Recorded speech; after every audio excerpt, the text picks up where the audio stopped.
Hey y'all, I had my little hat on, but I'm gonna take it off.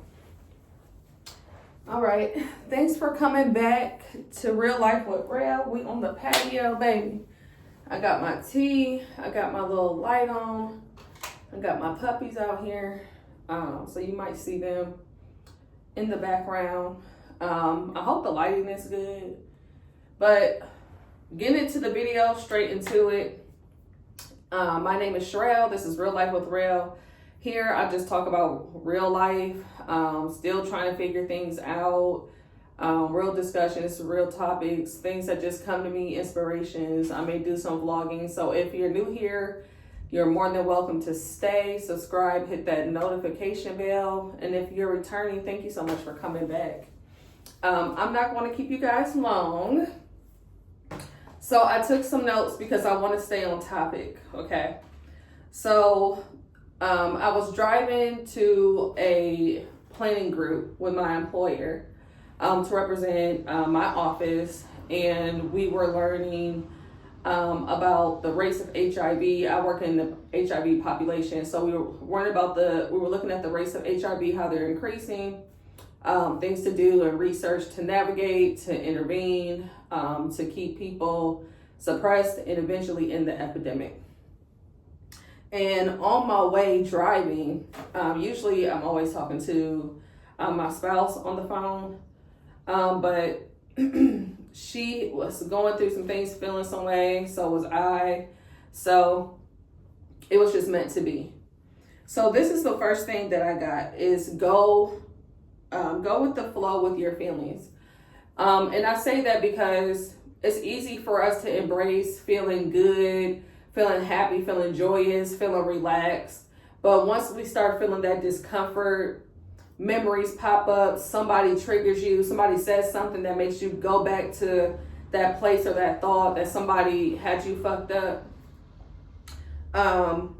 Or you're trying to suppress something because you feel like you shouldn't be feeling that. When it comes to like sadness, frustration, irritation, anger, especially if you on your healing journey, on your spiritual journey. I'll just speak for myself. I've done counseling, self-help books. I'm a licensed social worker. And I've done a lot of searching and seeking and for meanings and understandings. Totally being reflective, accountable, growing. No, I'm not perfect, but I am powerful. And so are you. And with that, you might think that you got to hurry up and get to this place of being always good, always feeling good, always being above it. You may feel like you have to rush to forgive, rush to love because that's the ultimate, highest frequency. But we are human, okay? And I believe that God looks at the heart, not so much the behavior, because what may look like healing and transmutation and growth for me might not look like yours. And we all, in Christianity, I was raised Christian, we all have our own path. So just like with Christianity, they say, you walk out your own salvation, your own relationship with the Lord. You also have to do that with yourself. I believe that I am a goddess. I am God's child. I am God. I don't seek anything outside of me to make me feel better. Those may just be indicators or reflections of what's going on in the inner me. And that's something that I try to be aware of to kind of see, how I feel about myself. Where's my self-worth? Am I treating myself the best? Do some things need to be removed? Do I need to keep these things because they're giving me peace? So you want to flow with your feelings. And I really truly want to speak on anger. Because when you are healing, you have to be authentic. You have to be willing to be radically honest, radically authentic. For example, there was things that happened 20 something years ago that really changed me, really affected me. I wasn't believed. I was kind of shunned out. I was told I wasn't believed. I was told I was a liar, portrayed to be crazy. And because I feel like, I'm an adult and I'm married and I moved on, I got these accomplishments, I should try to work things out. One, because I was comparing my spouse's relationship with her mother and her family to mine. So comparison is always going to be the thief of joy. Everybody's dynamics is different. So I had to just honor that I just don't like this person. I'm probably never going to like this person. If you've ever experienced a death in your family, at some point, like, you may not ever get over it, but you learn how to live with it. And I think that's the same thing with some traumatic events. I think that some things are just so traumatic, you may not ever get over them or forget them, and that may not be the goal, but it may be to learn how to live with it, to learn how to integrate it. And I had a breakthrough. I went to sleep like 2 days ago, and I woke up and I heard Spirit saying, "It is what it is." And that never really resonated to me. It's not really something I use to, as a term of endearment or motivation or inspiration. But what Spirit said to me, it is what it is not. And I'm like, what? Holy Spirit said it again. It is what it is not. Meaning, it also, the same way that it is what it is the same difference that it is what it is not. Meaning that it may not be what you want it to be. It may not work out. It may not look the way that you want it to look. There may not be an apology. There may not be any closure. And being willing to accept it in the same stance that we would accept it is what it is. And I came to my truth. I came to my authenticity because Holy Spirit was telling me I was being performative, because I felt like I have to, or I should be above this. I should be the bigger person. I should try. I should reach out. I should do these things. And should could kind of sometimes put you in the place of people pleasing if you're not careful. Also taking you out of alignment, because it's not coming from you. It's coming from someone's expectations. It's maybe coming from comparison or what society tells us. So be careful with that, because shoulda, woulda, coulda, just be aware within. And when I had Holy Spirit say that to me, I had to be honest and say, I just don't like this person. Matter of fact, I think I hate this person. I'm just angry. I'm still disappointed. I'm still hurt. It really did change me. And there's just no denying that. Do I love, my family and certain people, who betrayed me, who I feel like were committed to misunderstanding me, who just didn't treat me right. Love them, love them, love them. Gonna love them to the day I die. I hate that I love them so much that they can't receive the love that I have, or love me in the capacity that I have for them. And just releasing control is also another revelation I had. Releasing the control of what I feel like it should be, what the outcome should be. And just the same way that I work with my clients and meeting them where they are, you also have to just meet and accept people where they are and their level of depth. Some people aren't going to grow and evolve and change. I was assuming that people would, or after some time passed, time heals all wounds. No, it doesn't. Time just continues to pass. But unless you address those wounds, with time, things are just going to get deeper, and things are going to just continue to fester. They're still going to be there. So when those memories and those things are coming up, or somebody says something that triggers you, it's something to remind you that something needs to be healed, something that you need to address. And for me, that was just letting those thoughts happen. I stopped pushing them away, and I just breathe through it, or I cry through it, or I just kind of hum through it, or I yell through it. It looks different every single time. My next point was that all feelings are sacred. All of your feelings are sacred. All of your feelings are valid, because your feelings are not meant to necessarily be understood. Your feelings are meant to help you understand and express yourself to others, or be able to be aware and work through your feelings for yourself. Your feelings are really just for you. So when somebody offends you or defends you, we either are choosing to be offended or defensive, or we may be being triggered, and we're expressing ourselves to someone. They still may not agree. And that's where we got to get to this place. People don't have to agree. People can agree to disagree. They may say, I'm sorry you're feeling that way, but that's not how I came off. Or I'm sorry you're feeling da da da. Or that's not what I meant. And you may, and you know, I'm speaking for myself, and maybe you have too. Be like, no, I need you to feel how I'm feeling. I need you to feel that. People can't feel how you feel. They're not just, you know, transferring in bodies and feeling, you know, going inside of you and doing that, because that would be scary anyway, okay? Your feelings are for you, and they're supposed to be valid for you. And don't go into, especially when you're going to someone else, don't go into expecting them to understand or relate. It's always a blessing if somebody can be accountable and say, I understand and I see you and I'll make a change. I'll make an effort to change.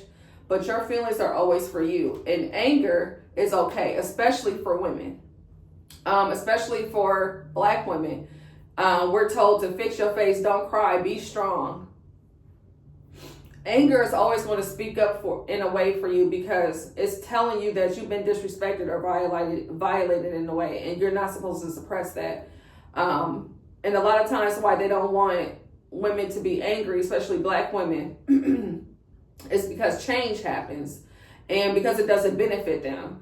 So, you know, we accept more so that the man can be angry and he has valid reasons, but so do we. God didn't just give women, you know, love and expression. He gave, you know, us also anger. And so do men. We're all intuitive. We all have a level of discernment. So know that all your feelings are sacred, and don't be scared to be angry. As long as you're not causing harm to someone, you're not being physical, you are allowed to be angry and speak up for yourself. And who cares if they don't take it well? Who cares if they don't understand? Who cares if they don't get it? Who cares if they deny it and deflect? You still speak up for yourself anyway, because you have to get that energy out. That feeling is coming inside of you, and that message is saying, oh, you got me bent. You got me fucked up, or you disrespected me, and you speak on it. As my grandmother used to say, nip it right there in the bud, period. There's always a time and place for things. You always know your setting and where you are. You don't have to be rah-rah and get violent and get offensive, because a lot of times when we do that, it's just because we weren't heard as children and we had to suppress things. So, and violence was the way to shut us up or to get control, because, you know, we're getting whoopings and stuff. So we feel like we got to do the same thing. You can be assertive and say what you need to say, and decide if that relationship is worth moving forward or just keeping a distance. My next point was be open-minded in your healing journey. God, the universe, whatever you believe in, is always talking. You might hear something on a commercial. It could be a lyric in a song. It could be just the way that a song, like the melody and the beat is going. It could be you and your coworker talking, or something you listen to on a podcast, or something that you read. It could be the way that a bird flew down. You just got to be so open-minded, because you never know how God's going to come to you and deliver you and give you healing. You never know how God is going to download a message to you and show you when you're open, that he or she is always there. And I got some of those downloads with, because if you're into astrology, I'm into astrology. I'm into a lot of things because I believe there's truth in a lot of things. I believe in light and darkness. I don't believe that one should be over the other. I think that they should be balanced. They should be integrated, because both things are necessary. I don't think anything is good or bad.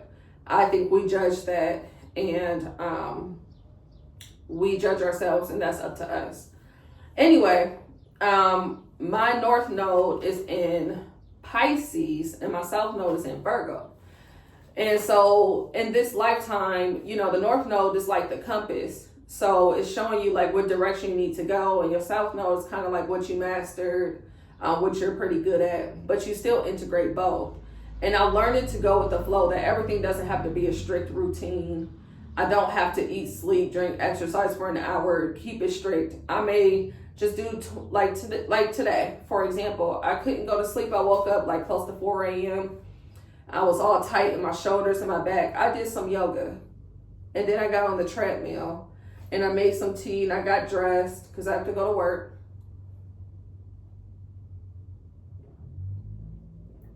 And I said, I'm going to make this video and get it out because it's totally blessed me and helped me, and hopefully it'll help you. So just be open-minded in your journey. Don't always try to have a fixed way of how you need it to come.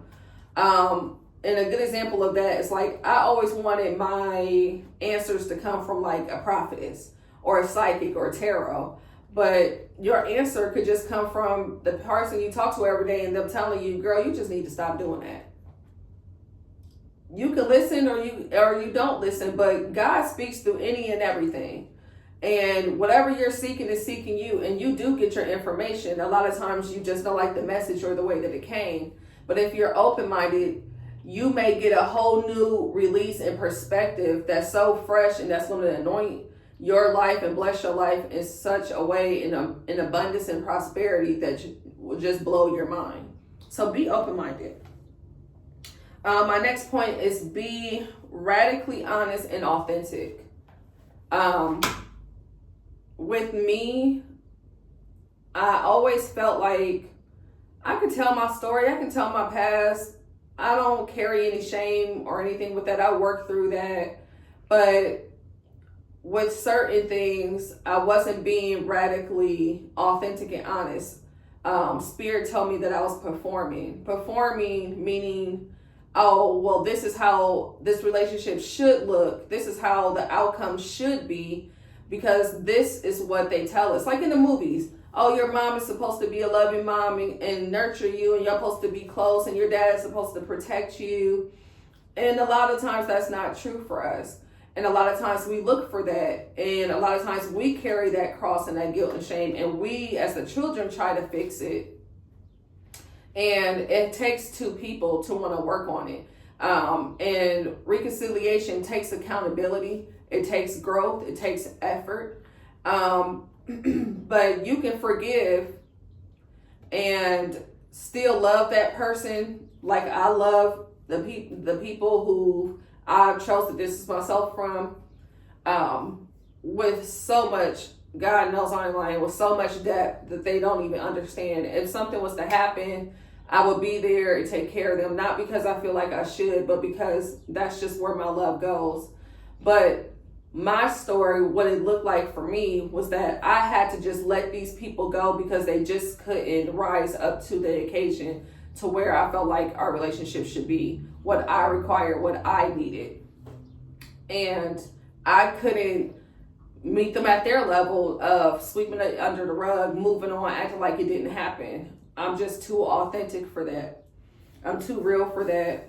And I had to just, once I really just was like, you know what, I love you, but I really don't like you. I love you, but it's really fuck you for real. You hurt me. It changed me. I don't know if I'm ever going to get over this. I'm going to figure out a way to learn and cope with this. I'm still, have my days where I have habits that I broke in up to like 88%, and complete entirely, and still didn't feel fulfilled because I haven't accepted that this is just where I'm at. I wanted to stop all of these things because I wanted to be perfect. I wanted to be pure, and I know that stems from being violated and my innocence being taken away from me. And that's still something that I'm working through. But that's okay. That's still something that I'm working through. And God knows my heart. And I believe that with every step, there's going to be grace and abundance and favor for me to make it here. Because I am still here. And I'll be here until the good Lord calls me home. And so that is something that you just really, if I don't get anything else out, transmute your negative feelings and your positive feelings and make it work. Cope in a healthy way as best as you can, but also be honest about where you're at. You're going to get to your journey. There is no rush. That's another thing God told me, like, what's the rush? You lack nothing. When you get there, you'll get there, but enjoy the process. And it's hard to enjoy the process when you want it to look a certain way, when you want it to be perfect. And I'm not saying repeat the same mistakes and just be like, oh, well, I'm just going to keep smoking and I'm going to keep drinking until I get drunk. No, but you can still be honest and say, I'm probably really not ready to let it go because this is what I have for all this time and I don't know what it looks like without it. And I don't, right now I'm planning on having a life that I don't have to escape from most of the time until you get there, because when you get there, you'll get there naturally and organically. So I hope that's making sense. And my last one is there's no rush to perfection. Perfection, we know, is a myth. There is nothing that's perfect. We all make mistakes. We find a way to move on and move forward. I say, when it comes to perfecting, if you want to perfect anything, perfect your choices and commit to your choices. Commit, for me, committing was that I commit to forgive the people who harmed me, who hurt me, who misunderstood me, who lied on me, who betrayed me, as deeply as I wanted to be forgiven and seen and heard and loved. And they don't have to know that. I don't have to run into them again, but that's the choice that I made to commit to, and committing to loving myself by honoring my feelings and what's really true for me, and that my journey is my journey and it doesn't have to look like anybody else's. So I think having that emotional resiliency, to be able to go and web and flow and go through the ups and downs, just like the weather, just like the seasons, and maneuvering it the best way you can. So I'm trying to think, is there anything else while I'm sitting here?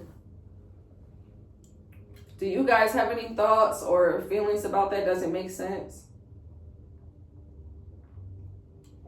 Oh, last thing, potential.